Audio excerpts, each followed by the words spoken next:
So the thing with cognitive bias is they affect us all. Anytime, anyone, any place, anywhere, we can be subject to them.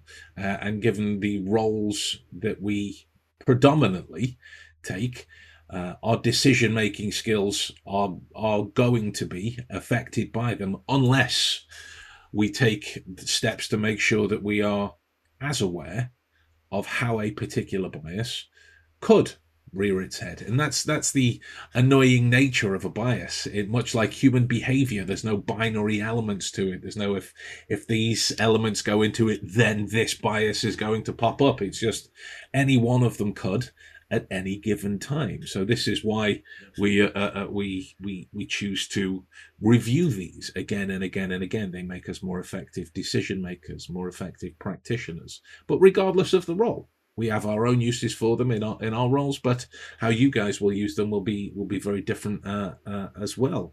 Um, Cognitive bias is then split over four parts: information, meaning, speed, and memory. Right? Information being how we filter either what it is we read or what it is we observe or what it is that we think in terms of reference data. Meaning in relation to connecting dots. Some situations are more prone to 2 plus 2 equaling 5 than equaling 4, and us feeling confirmed in this hypothesis. Speed, some decisions that we have to make require a specific speed in relation to it, which can mean because of that speed, we're not processing things as effectively as we can. Look at the nature of Hicks' law in that particular area. And then memory. We can't remember everything. Much to my chagrin in terms of how often I try. It is the use of everything that we have available to us, right? What's been some of your thoughts on cognitive biases?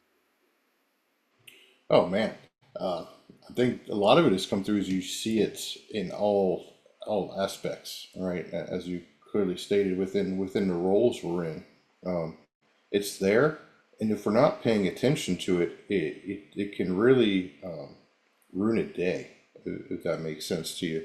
Um, but just like you said, just being able to connect the dots, speed is important, um, especially depending on how busy we are within our days, right? We if we're looking at from my role as a security professional, EP guy to dad. There's just a lot of things we got to do in a day, so we're getting tons of information. I mean, I look at it all the time. Like usually before my wife leaves the house, right? She'll spat off like 15, 20 things that she needs me to do off a honey-do list for today. And cognitive overload. And it's like it comes out in this speed thing, and then it's like then we're sitting there with the memory aspect, like you're saying, as much as we like to train it, there's always something there, right? And there's so many different biases. We could go down a laundry list of items, because you got things ranging from, there's some of us that only can remember the stuff that we didn't do. But we don't ever sit there and go out of the list of 20 things, I didn't do three, but we're not giving ourselves credit to remember the 17 that we did get done. We feel like crap because we didn't finish the list. And it's like, hey, yeah, there's a bias in that, you know? Um, but I would say if we're gonna if we really dive into these things, the ones that really stick out to me, in certain aspects from my professional role, um, probably on the basis of our conversation, here today to dive into, and of course we can go, I think, hours, if not days, on a particular subject. Cognitive bias codex, there are 153 at last count. Yeah, 150. yeah, That's a lot. that's yeah, that's a lot. That's a lot of different ways that we're affected. And as you're saying, yeah. from a go on, sorry, mate. Oh no, and I was going to say, and you made that reference to Hicks law, and we know the more options we have, if we're trying to go through 150 something cognitive biases, we're overloading and we're just going to melt, or the brain's just going to just collapse on us. We're just not going to get nothing done. Nothing happens. We're going to freeze in that moment, right? In this like, holy cow. So then it comes down to, okay, out of those 150, can we break it down to common key core group that we may see in this particular role. Maybe in our personal role as a husband, dad, whatever. If we go into our personal role as a C-suite executive or decision makers and things there, are there biases that are consistently sticking out that affect us in the boardroom that we have to be aware of in order to manage the business properly? Lastly, if we get into my role as an EP guy, man, I see it all the time. One of the biggest ones I see, and I'll jump on, is confirmation bias, right? What happens with confirmation bias, so many guys over a while, they've gone to, say, a particular familiar location, whether it be an airport or an office building, something they go consistently with their client and they haven't had an issue. So they make the assumption that an area is secure, and then they fail to recognize any type of threat, ignoring the indicators that have changed it, maybe a road closure or things there, something that processes it.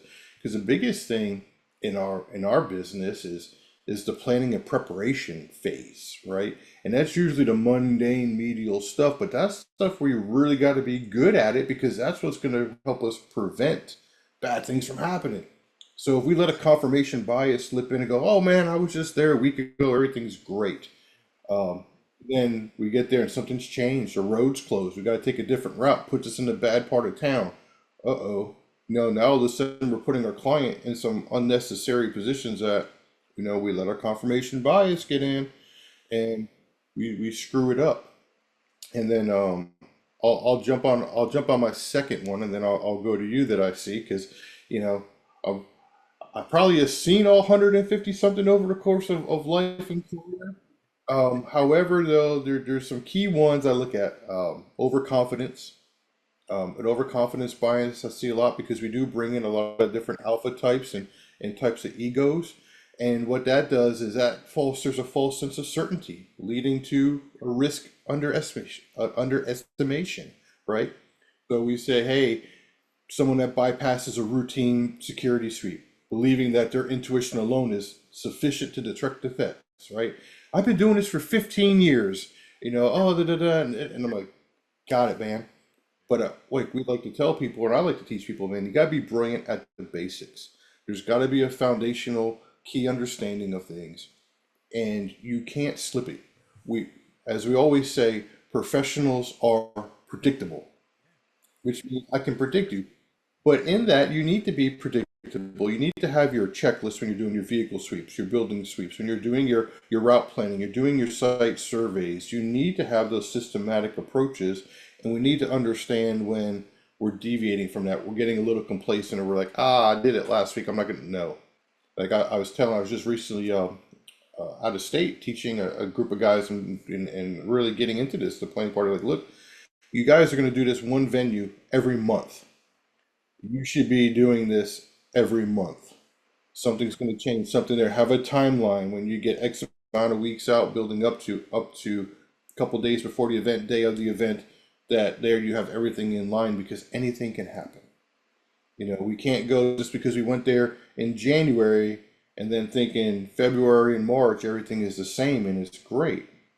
No, I mean things change all the time. Um, So those are like two of my big ones. I mean, and then other ones we won't let to get into, but normalcy bias. There's just a couple of key components that I see from the professional side that are pretty common. And we hear the differentiation when people talk about the protection world. People talk hard skills and soft skills, and the hard skills being the shooting, the driving, which is all the good stuff and good key components. But where people neglect or people try to get into the soft skill, which is the people, the service approach, the understandings of how we work, the planning, the preparation, things of all this stuff. Um, People neglect those key components. And you don't see many people teaching or going after to teach it because the soft skills are hard. You know, and people there's so many parts because we get into it all the time, right, Ben? Behavior isn't binary. We can't put a human in a box and say this is going to be the everyday thing. You know, but we're also silly to think that we are immune to bias. Like no, no, because if we're not doing the work, and I think this is another um, I don't want to say misunderstanding, but I think missed opportunities for folks when they really get into understand just in general this part of it. They forget to really look inward and go, hey, what can I do within myself to make myself more aware? You know, what can we pull from our subconscious? Because if we're not pulling things from the subconscious and putting it here for us to work through the solutions to the problem, we're letting our subconscious run in the background. And it's going to run whatever key algorithm that it thinks are set up to do, and it could entirely be setting us up for failure, right? Oh, No, no, I completely agree. If a cognitive bias can shape how we react, can shape how we think, can shape how we remember certain pieces of data, then it's going to affect your effectiveness in high stakes scenarios when you're requiring a protection detail or some kind of matter of fact opinion. There, we're certainly in my field when you're dealing with remote assessments and investigative practices like that are separated from true interaction. There's more opportunity for biases to pop up there because you're not as directly involved. You're hearing it secondhand. You're hearing somebody else's view, seeing somebody else's video capture, hearing somebody else's interview, and hearing the list of other questions somebody else has asked, and you really have to shape the understanding of information therein, which is where the information biases, speed, memory, and meaning all come in, because you've got to be willing to kind of separate yourself from it to see what the whole thing is. I mean, we could get into the fancy names of everything. It's called the Baader-Meinhof effect.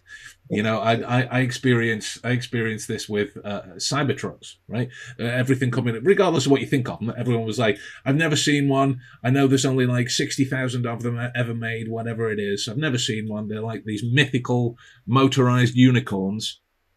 And then last time I was working out in Texas, I saw one drive by. I was like, oh, "There it is." I saw another one that day, and then I saw another one the day after. This acknowledgement of the awareness breeds your ability to change it, and that's all we're doing with the notion of cognitive biases. If you're aware of how they can affect you, and they all could, if you are aware of that, you're more capable of making changes to it. I like the confirmation over confidence element. If you think of it in terms of gambling, which you really shouldn't be doing in any kind of position in this area, but you take a coin, toss the coin 10 times in a row, you get heads 10 times in a row. Most people would go, well, I'm due a tails, right? If you sat at the roulette table, you can bet red or black, and there's been red 10 times in a row. So the overconfidence confirmation towards the overconfidence feedback loop, all on black. It's just another red. Each time it's that same 50-50. Each time it's that same approach. So each time you should be looking, when you go back month after month to the site, each time it is fresh eyes. It is fresh and, eyes. Pertinent and information can connect back, sure, but it is a fresh approach. That way, you habitually interact with these situations as bias free as you can. yeah, and I love when you said that too because they're all those things are also connected. The minute you said that, I was like, ah, well, what about anchoring bias? Relying too heavily on the first piece of information we get can cause blind spots, which is essentially with you giving an example of one bias led to, well, yeah, if you're relying heavily just on that information, well, guess what happens? And that's anything too. That could be make set you up to make a poor business decision if you're an executive or on a board because you're relying off this and this sounds like a great investment. Well, we don't do our due diligence to look, and even though we've seen these couple little red flags pop up, we dismiss them because we're relying too heavily here. And if you look on the EP side of it, it's the same thing. Your intelligence is suggesting a lower threat level. They're like, hey, boom. However, your team that's on the ground is seeing all these warning signs. Someone's potentially doing counter surveillance on you and your team and here. And we're like, well, intelligence says this, we're good. And we're anchored to that information and we negate everything here. And then what happens? I mean, you allow yourself now to be in a vulnerable situation. Potentially an event or an attack could occur because We allowed our subconscious brain to go, nope, we're good. And I think it was, and it was, I think, yeah, one of our last conversations of can't go back. Every time we go into different things, I can't go back to where you go back to Neil deGrasse Tyson and the whole being psychologically lazy. And that's what I would say is if you're not challenging this or challenging yourself, if there is a bias involved and looking at that and going, hey, am I making this decision based off X, Y, Z? Or am I allowing it because I'm just letting my kind of subconscious back here dictate and tell me here and I'm not and I'm being lazy with it, right? And I'm like, nah, we're good. We got enough information. No, Ben, we don't need to look that up any further. We got more than enough, and we fail ourselves. And then that also turns into where I like to work within my teams. I think one of those other things, it was a topic forever because it wasn't for a while, and correct me if I'm wrong, it was seen as a positive thing. Groupthink, right? People all the time are like, oh, let's get the group together. Cool. Um, but if I'm not the dissenter myself, I want a couple in there to do because I don't want a bunch of people that come in and say, "Great idea, that's awesome, let's go with it." No, I want the guys, and I want to foster that environment for criticism and critique, right? It's not that someone's sitting there negative and saying, "Oh, you're a dummy," and this is like, no, we need to challenge it because for the EP side of it, when we're planning and doing our preparation, we need to have someone that's going in from you have your guys in a protection mindset that are doing X, Y, Z, but we need to have a couple of guys in that attack mindset.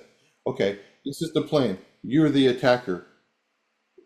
Poke holes in this, you know? And once you get people thinking from the other side of the coin, they come up with different ideas. Whoa, so then we do the what if game, and we're going, hey, let's go through what are the main kind of key components we're going to see that's going to happen more likely than not. The guys with that attacker mindset now see like, well, boom, this is how it did. Well, now we have our what ifs, and now we know this, and now that we said this is more likely, and they show them how they're going to do it. Now let's go back here to the plan and solve the problem, right? And we should always be looking to solve it because our goal and job is to create that maximum protection in any given moment. So we're always, flowing and changing as things are moving. We're always doing these things. So the more we can recognize and the more we can have this, and I want someone to challenge it, because if someone hesitates to challenge you or challenge a flaw in your plan because they see this what if as a high priority and they never mention that and you go with this and everyone signs off on the plan and then this happens and it's like, man, you're going to kick yourself in the butt because you should have spoke up, you know? And that's where I think people too, managers, leaders need to foster those environments because they should be fostering that. Now, we're not going to sit here and beat a horse to death because then that gets nothing done. But we need, what I mean, because because if we really open up a what if game, and I'm sure we've gone around and taught many things, of course, if we really open it up and we can what if to death, and before you know, you have like, what if Moses parted the Red Sea and comes in, and now we're going down this rabbit hole of unicorns, and it's like, no, we need to go through what are, the more common things are going to happen. Let's have some contingencies for some others but we don't need to like what if these crazy absurd scenarios like for one I tell guys and basically when we do a what if game and it's like okay you're getting into a motorcade and we're taking our client from point A to point B, okay, let's what if some scenarios, and it gives you a good gauge of people where they're at in their experience and mental, and everyone gives you some type of lethal attack. They're going to ambush here, choke point here, and then the first thing I ask them, okay, what if the car breaks down? You get a flat tire. Is it more likely for you, driving down the road in this rural part of town, is it more likely for you getting a flat tire than it is getting hit by, machine gun fire? Yeah. So why aren't we planning for the flat tire? Ah, right? But it goes into those biases again in the way we think and process. A lot of guys convolute high threat overseas combat type environments with here in the United States, a typical drive up and down the street. Not the same rules apply, not the same environment. We can't, there's foundational planning that goes along with both of them, but they're different with what we can and can't do. The same thing when I was just teaching law enforcement guys, they tell them it's good and bad for them it's bad for them because the biggest thing they got to deal with, if we're dealing with this, is if they're law enforcement professionals, their job is to serve, protect, make arrests, things like that. Well, if they're put on a protection detail, they get them to turn that brain off. If something happens, they can't go run and arrest the guy. They got to protect the client. So they got to turn that part of their brain off in order to function fully as a protection team. And man, them trying to wrap their brains around that and see different things, but it's a hard thing to do. It's like, yeah, I'm asking you now because the first thing I tell them, that bulletproof vest that you're wearing when you go out on the street as a cop, they're like, yeah. I'm like, it's comfortable, makes you feel safe, right? Because that's for you. And they're like, yeah. I'm like, well, now you're on a protection team. That vest is no longer for you, it's for them. And then their brains are like, huh? Yeah, that vest is no longer for you. It's for this guy. For this guy that you may not agree with his politics or anything there, but that's your job. And then it's like, oh, and then you see the wheels going and it's like, and then clicking and then kind of get them to have to move this process of, this goes against everything right now as a law enforcement officer that you work in. Now you're in protection. You're going to have to do things that just don't feel right because of the role. And that's a hard thing to do. And it's really quick to jump back into with our cognitive biases and everything because this is a role we're accustomed to. So we want to negate this. So that's a constant battle. And then getting those guys to work by the end of the week of grasping the concepts. And then same thing too with the whole protecting their venues from a protection aspect. And then there's things that they can do that I can't do as a private guy. They can have unmarked police cars with lights, and they can own intersections and get through intersections a lot better without necessarily breaking the law. Where I kind of have to maneuver things, and we are breaking the law sometimes, trying to maneuver through a motorcade through a traffic light or a busy intersection. So there's trade on and offs, but we need to recognize one, the limitations that we have within what we're doing, and then two, the other limitations we can have based on these cognitive biases. And I would suggest anyone that's listening out there, depending on your role and job you're in, you don't have to read all 150 some, but I would say give them a scan, and be on the lookout for other stuff that we're putting out here because the more you can kind of be aware of it, we can identify it when it's creeping in the room. And then once it's there and we're aware of it, now we can address it. So that we don't allow it to let us make a faulty wired decision. Wouldn't you say? Oh, 100%, 100%. It's the openness to fragility within your role, right? It's like you've said many times before. The best day at work's a boring one. A lot of people don't understand that. And I'll tell them if you want action, join something else. Boring is good for us because that means we've done our job. If we find ourselves in a gunfight and doing all sorts of craziness, somewhere along the line we failed in our planning and our preparation, and more likely than not, one or many more of these biases to come in that allowed us to then make a poor decision. These ones we've mentioned so far, but with what's known as the availability heuristic, which is when we tend to prioritize recent or frequently encountered information, which can skew our threat assessment. And this was a YouTuber, Lee Marshall, known as Disco Boy. So around the NTAs, the National Television Awards, big event in the UK. Celebrities, musicians, actors, everyone, producers. It's a big deal. And so the guys allowing people in and out. This Lee Marshall, known as Disco Boy, dresses himself up like a presenter, carrying, the clipboards, and the requisite looks and whatnot, just walked straight past in the flow of everyone. So there's some people being stopped, some people not being stopped. He just walked past them. And yes, it is in the guise of a prank, but that's just shift the POV. One person has combined the use of confirmation bias, the overconfidence of comfort within their role, right? The groupthink of all the other people working and letting people around and the protocols that they had to go through. Some people they stopped, some people they didn't. And the availability of information that supported all of that allowed them just to let this guy in. He's wandering in and out of celebrities' dressing rooms. Yes, in that situation, it was for fun. I don't necessarily find pranks fun myself, But in that guise it was. But it highlights a particular vulnerable kind of recipe for disaster when all of these biases creep up on you, because it will rarely just be one at a time, but all of these elements just creep up on you, and it was a real vulnerability to a high stakes scenario, you know. There was a more recent one, and forgive me because I'm not much of a football soccer fan, you know. Um, but I believe it was Ronaldo's team. They wear yellow jerseys, blue shorts. I think not too familiar. Um, yeah. So there was a video that surfaced, and it shows they're in the stadium. The team is out doing their pregame warm up on the field, and uh, someone is videoing from a cell phone. One of their friends. Their friend is dressed with a soccer jersey and the shorts, looking like one of the players. Hops over the rail, onto the thing, and you've got two security professionals like in their jackets and everything, looking around. They look at the guy.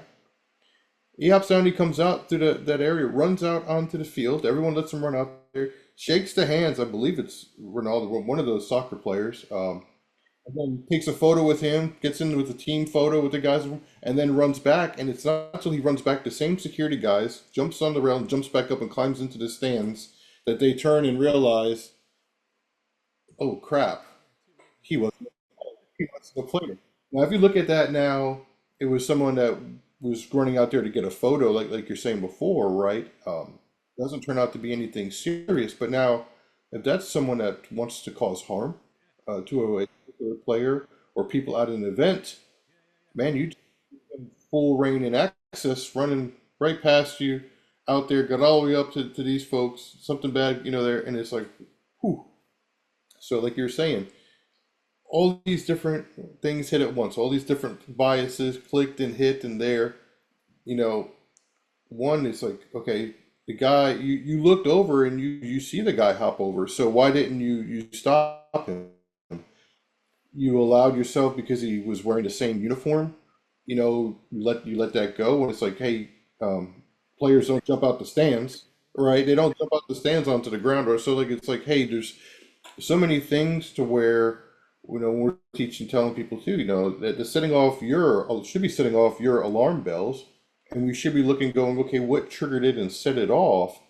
It's no different when we're looking at the active shooter stuff, the things here. We have people when they hear things, the first thing they say, rather than recognizing and turning off the denial switch, is really part of it too, is you got that denial factor of, rather than saying, hey, um, no, those are gunshots. They allow themselves to say it was fireworks, it was popcorn, anything other than what their brain initially tells them, because they're in that denial phase.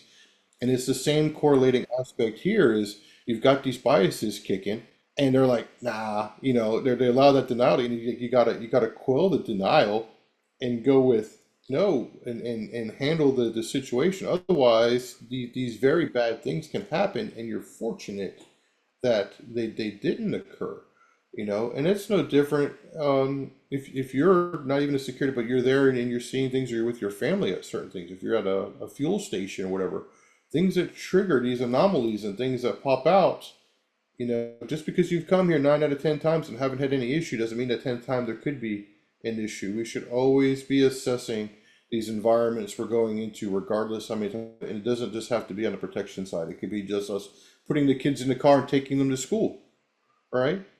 You take your kids as part of, I think, your daily routine as dad is school run, you know. But how often can we get wrapped up in if we're taking the same route all the time, and we're timing it, because now we're getting down to the T, right? Because if any of us have had young kids that grow up at some point, they like to push the clock, the alarm clock to the exact seconds, eating breakfast, getting their stuff. So we're leaving at the house, at the exact precise time that if we leave now, we'll get there on time. But we're not accounting for that's on the perfect day, but we didn't account for that maybe there was some snow or some rain or fog or bad weather or a road closure, and now we're 20, 30 minutes late, or something else had occurred because we got so used to allowing this, like, oh, we can leave by this time, we'll make it. we've all done that, and then we instantly regret saying saying those words because we don't make it. But it just happens in all aspects of life. We do the security side of it because that's kind of where we teach and train, but we also do this, but it's part of our everyday processes and how we function as a human, and we're all guilty of it. So it's like, hey, don't just do these changes when you're working or here or filling this role. It should be a constant thing, which also further goes into self-development, you know. And the more we can develop that and understand how this works, we need to align the heart, the mind, all that needs to be aligned. Our gut, our intuition, the more we have those in alignment and understanding, I feel, or at least for me, those are the better decisions we can make. But if we're not doing any work to understand how those all align and how that affects this and how we're going to respond in an environment, okay, then we're going to be a little off. I have I have conversations with guys all the time, Ben, and and I'll dive because I don't want to be hijacking. It's a two-way conversation here. Um, but I've get guys all the time that'll tell me, that well, they let this happen, but their intuition told them something different. My gut was saying I should have questioned it. Then it's like, okay, why didn't you question it? You know, like, and if you questioned it, we wouldn't be having this conversation of what you did. And it's like, okay, so if you have this gut, why wasn't the gut in alignment here, and why didn't you have it in alignment for you to do it? You know, the whole hindsight 2020 is like, no, it's reprocessing, going back, and it's like now you've allowed yourself to absorb and take in this information, and now it's like, oh crap, the information was there in front of me, and I just dismissed it. It was no big deal. The alarm bells went off, but the fire alarm went off, but I didn't check for the fire. I didn't get a fire extinguisher. I didn't do anything. I just felt like, and and it's everywhere. I'll never forget when I was working in police work. We had one building, and it was like clockwork. After the cleaners After the building would close and the cleaners would come in or leave, there always was a point between 6:30 and 7:30 p.m. that we would get a burglary alarm for this building. And you always knew it was the cleaners setting it off, or when they left, they did something and they set it off when they left. It just the timing of it when they armed the alarm was always screwy. Well, it happens every day for a couple weeks, and this nothing happening. It's a false alarm. And then we had a rookie officer go and respond to it, and the training officer is like, "Oh, it's just a false alarm." But yet, when they get there this time, the door's open, the back door's open. Every other time the door's been closed. Still treating it like nothing's happening. Sends the rookie officer in to clear this building on her own, and then we roll up as backup officers and everything else, and go in to assist with the clearing. And she came across someone stealing something and yells, and it's like it scared her that somebody was in there. Like, oh man. When she yells, so we got to go into that whole thing, but it was that whole complacency thing of, well, we respond to this every time, no big deal, just go in there, check it out, no one's going to be in there. Well, we went in there and you send someone there inexperienced, and then we heard a scream thinking something happened, and it's like, man, whew. And we came around the corner and thought we were going to get shot by our own person. It was a mess of things, but it was a good teachable moment to have to pull after it and like let's sit and let's critique what are some things that occurred here, what went wrong. Well, we had XYZ up, and you thought this, and you went in there and you weren't ready for it. You didn't mentally prepare yourself entering to clear a building that you may encounter somebody. You dismissed it based off the information, right? That, hey, this has been a false alarm. Nothing's ever gone on here. No one's in here. Just go through, check it out, and come back. Cool. So by doing that, you set that person up for failure because they're not mentally preparing themselves now to enter a building for a burglar alarm, anticipating that they might encounter someone burglarizing the building. So we have set them up, mentally, physically, everything way behind, on top of it being a newer, inexperienced officer as it is. So there's multiple failures on that end when we come back to look at this on could have how could it have been approached differently. Hey, we've been here 100 times. but we're going to treat these all the same as if there is an active burglary in progress. Boom. Then we show up now, doors open. Doors open. This hasn't been a common trend. Okay, then.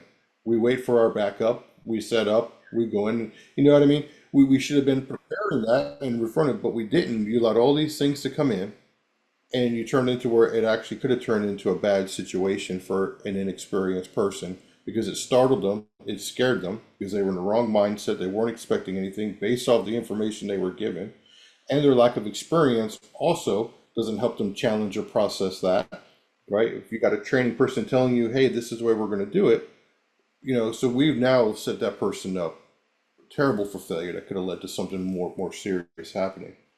And that's really the only reason why I even tell that story or tell it here is because look, based off this, a person of authority that was training somebody gave this information to this inexperienced person here, to where they took that information, they didn't challenge it, it was psychologically lazy, they didn't have the experience to challenge it, because the minute they saw the door open, should have been challenging that. Has the door always been open as well when we've gotten here? But we don't allow them to get into that mindset that they would need in order to encounter that environment or that potential risk involved of someone in there potentially doing something illegal. So that just kind of further, I think, hits on these points that we're trying to get with any different role. These things can happen. And if we're not addressing them, then we can't get ourselves to where we need to be mentally in order to respond physically. We like to use this all the time too. Our guys at the Akiri group that we work with, everything too, they come up with this great thing of, the body will never go where the mind hasn't been. And it's a very, very true statement. And I love that. It's very simplistic in hearing it and understanding it, but also something that is, difficult to really grasp when you're applying of, hey, this is the importance of a what if or a mental preparation. That's why people visualize things before they do this. Your athletes do it, before a big game. They're visualizing certain things or visualizing that shot. Your runners are visualizing that race. There's a reason they're doing that because they're mentally preparing themselves going because they know and figured out body can't go where the mind hasn't been. And that's with anything. Running our routes to take the kids to school or anything there, we should be doing it. What are our contingency plans or routes? Because the other thing I use to challenge these biases too, when I'm talking to people doing a school run, such as yourself, Ben, is they take the same route, and everyone will tell you, I take the same route because everyone loves the simplicity, right? They love point A to point B, straight line. People don't want to deviate that, right? They don't want to deviate that. So it's like, okay. Then you ask them, well, how many stop signs? How many street lights? If you're in an urban area, how many bus stops? You know, and they're like, oh, I was like, yeah, because you've allowed this, you've done this so much. You're autopilot, right? You just let autopilot kick in. We've all had those moments, especially when we're tired after a long day and we're driving, and next thing you know, we're in the driveway and we go, huh, how'd I get here? And if that doesn't tell you that the mind, maps and will move around and get you there, it's like you done it. You were awake, so you thought and around, but you weren't aware. You weren't in the present. And we allow this, and that's where the bias. Same kind of thing with the bias. We allow those things, that autopilot, everything to suck us in, and then we're sitting at the end and going, how did we get here? How did we let this merger of this company happen? Why didn't we do our homework of this? Why did we make this bad investment? Why did we go this route with a client when we should have went this route? Because now we're dealing with all this media and all these people and headache, and he didn't want to deal with people. He wanted to come in here quietly and covertly, and we ruined that, right? So that's kind of it for my part of the soapbox. Like I said, we can go on this forever. Um, but I'm hoping like we're at least conveying like some of these things that I think people are aware of in a sense that they've read about it, but they overlook. And it's like if you're not doing that work on yourself to really make yourself aware, and when these things pop up, make those adjustments to where they're not affecting our decision making. Slowing this down, like I said, depending on the context of where we're at with things, speed and decision making is going to be key. And if you're not getting this set right, you'll have the speed because you'll be psychologically lazy. You'll allow the autopilot to seep in. and you'll have the speed, but you'll have a poor decision because you're basing it off of the limited memory that you gave for it, right? If we go back to the beginning of what the cognitive biases is when it comes to the speed, you know, the memory aspect of it, well, you're only going to remember bits and pieces, and usually what's parts, you know, and then of course the meaning, what is the information, how are we filtering it? And if we're filtering it through this lens here, then we would need to be going it through this triple filter. We're going to make a bad decision, you know. That's the allure of a cognitive bias. It's a shortcut. It's a heuristic for the perception of efficiency. And we're not saying that, we need you to be more neurotic and thinking about all of these other what ifs throughout. It's just a bit of proactivity. That's all it is. If you want to look at it through the realms of P.O.L.A.R, it is thinking about the specific actions that connect towards the roles that we have in any given location. Right, that's one of the ways that we can start mitigating it, and continuous education doesn't hurt that all the same in our downtime. No, no, but again, like you said, it, if you're going to incorporate polar into that with that, then that's where you can seep it down into its sections of where by what are your cognitive biases with people? You know, what about objects? What should be an environment? What shouldn't be an environment? Ah, I've seen that car there for days, and it's a car bomb. Uh, you know, so it's like, what are we doing? What are we challenged? What are we looking at? What should be there? What are the anomalies? And then within that, we got to quell the denial aspect of it and look at it and go, okay, which one of these 150 something biases is, I would say I would put it into, I believe you're familiar with Murphy's Law. You know, anything that can go wrong will go wrong. I tell guys in the protection field, our right front seat, the right front is the guy that's usually assigned, close protection of your principal. So I always tell people Murphy is your second right front. He's always going to be there. He's always going to show his head at one point or another, which is why we have to be adaptable. But if you're looking at these biases, there's 153 Murphys or so right there, right? So the best we can do to kind of mitigate those potential things with how we mitigate how badly Murphy is going to be able to mess with us, well, then we need to be aware of those, which is the what ifs and the contingencies and the planning, right? Um, so that's kind of like how I look at that is like, okay, how do we thwart him? You don't have to go through all 153, but I would say there's a good key component. If you sit there and do a good self-assessment of yourself, you probably got at least a good 5 to 10 that you do regularly that you can at least be more aware of that you can start addressing, and then that'll help you. And then identifying how you work through those, and then in turn that'll speed up your processes, better planning, better preparation, and it doesn't hurt to have people tear apart your stuff. The first time I write a plan up, I'll give it to one of the guys. So here you go, tear it apart. You know, I want you to tear apart, and then come back and we'll go through it. Because no initial plan survives. First contact. It just doesn't happen. That's why you have contingencies, and you gotta plan for them. So we can sit there, boom. Then when you get challenged on it, then you can sit there and correlate that to, man, why did I do that? Ah, it's my confirmation bias. Crept in a little bit there. Got a little lazy. Need to fix it. So fix it kind of thing. Totally, but it breeds change. Well, there we go. That would be part one of our journey and our look at biases and their cognition and the way that they affect us. If you got anything out of it, we'll see you around for part two. Yeah.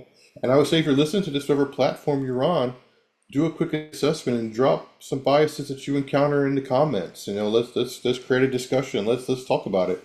None of us are perfect, but together we can solve a bunch of problems. So hey, if you find yourself having a unique issue with a particular bias and can't quite thwart it, let's have a discussion. Let's see if we can help find a solution and all work together to all become better humans. Love that.